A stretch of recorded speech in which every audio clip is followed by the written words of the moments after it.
Good evening everyone. बात उन दिनों की है जब मैं क्लास 12 का एग्जाम देकर घर पे बैठा हुआ था। मेरे घर की स्थिति बहुत ही खराब थी।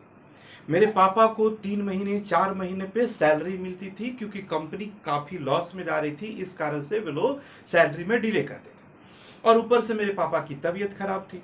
वो मुश्किल से आधे अधूरे दिन ही ड्यूटी किया करते थे, तो वो भी जो सैलरी मिलती थी वो बहुत ही कम थी, आधा के आसपास में रहता। ऐसे में मैंने अपने एक दोस्त के कहने पे एक ट्यूशन ज्वाइन कर लिया, जहाँ पे 2-3 बच्चे थे, उनको मैं ट्यूशन दिया कर रहा।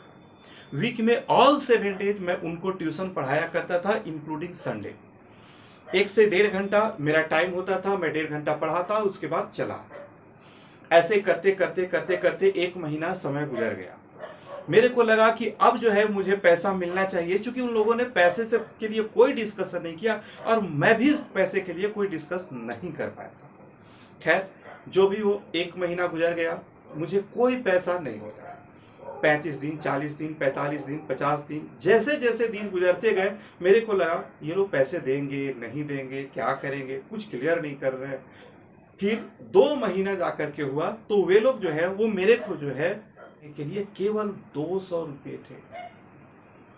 तो दोस्तों, आपसे मैं सवाल पूछता हूं कि आप अगर रहते तो क्या करते। मैं जानता हूं आपका आंसर होगा कि उसको छोड़ देते। मैंने काम नहीं छोड़ा, मैं लगातार उसको पढ़ाता रहा, बल्कि जो 1.5 घंटे पढ़ाता था ना, उसको बढ़ा के 2.5 घंटे 3 घंटे कर दिया। और ऐसा करने से क्या हुआ, बच्चे में कमाल का रिप्रूवेट आया। जो बच्चा मुश्किल से पास करता था 2 सब्जेक्ट 3 सब्जेक्ट में, वो सारे सब्जेक्ट में पास ही नहीं बल्कि स्कूल का, अपने क्लास का टॉपर बन गया।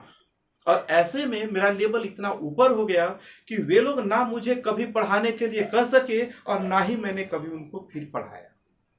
तो दोस्तों, इस तरह से मैं आपको बताऊंगा कि कई बार ऐसे लाइफ में मोड़ आते हैं जहां पे आपको बिल्कुल लो लेवल पे शुरू करना पड़ता है, पर नहीं, आप मेहनत कीजिए, काम को और अच्छी तरीके से कीजिए, काम ऐसा कीजिए कि आपका नाम हो जाए।